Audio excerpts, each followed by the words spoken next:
ഈ കലത്തിൽ നിന്ന് കോരിയെടുക്കുന്ന മുതല് കണ്ടോ? ഇതിനെക്കുറിച്ചാണ് നമ്മുടെ ഇന്നത്തെ വീഡിയോ. ഉത്തർപ്രദേശിലെ മുറാദാബാദ് നഗരത്തിന്റെ പേരിൽ അറിയപ്പെടുന്ന ഒരു പരമ്പരാഗത ബിരിയാണി ഇനമാണ് മുറാദാബാദി ബിരിയാണി. അത് തേടിയാണ് ഞങ്ങളുടെ ഇന്നത്തെ യാത്ര. 1625 മുറാദാബാദ് സ്ഥാപിതമായതായും മുഗൾ ചക്രവർത്തി ഷാജഹാന്റെ മകൻ മുറാദ് ബക്ഷിന്റെ പേരിലാണ് ഇത് അറിയപ്പെടുന്നത് എന്നും ചരിത്രങ്ങളിൽ നമുക്ക് കാണാൻ കഴിയും. കലത്തിൽ നിന്ന് കോരിയെടുത്ത് ത്രാസിൽ തൂക്കിക്കൊടുക്കുന്ന ഒരു രീതിയാണ് ഇവിടുത്തേത്. 1 കിലോ ബിരിയാണിക്ക് 240 രൂപയാണ്. രാത്രി എപ്പോൾ വന്നാലും ഇവിടെ സാധനം കിട്ടും. അത് ചിക്കൻ ആണെങ്കിലും മട്ടൻ ആണെങ്കിലും. പ്രധാന പ്രത്യേകത എന്താന്ന് വെച്ചാൽ ഇത് ഉണ്ടാക്കുന്ന രീതിയാണ്. സുഗന്ധവ്യഞ്ജനങ്ങൾ കുറവാണെങ്കിലും ടേസ്റ്റ് വളരെ കൂടുതലാണ്. നമ്മുടെ നാട്ടിലെ മന്തിയുടെയും ബിരിയാണിയുടെയും മിക്സഡ് ഫ്ലേവറാണ് മറ്റുള്ള ബിരിയാണിയിൽ നിന്നും മുറാദാബാദ് ബിരിയാണി വ്യത്യസ്തമാകുന്നത്. മുറാദാബാദിലെ കല്യാണ വീടുകളിലും സൽക്കാര വീടുകളിലും പ്രധാന ഭക്ഷണം ഇത് തന്നെയാണ്.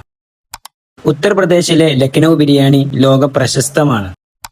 എങ്കിലും മുറാദാബാദ് ബിരിയാണിയുടെ ഫ്ലേവർ ഒന്ന് വേറെ തന്നെയാണ്. നിങ്ങൾ ഇത് കഴിച്ചിട്ടുണ്ടെങ്കിൽ കമന്റ് ചെയ്യുക. അടുത്ത വീഡിയോയിൽ കാണാം.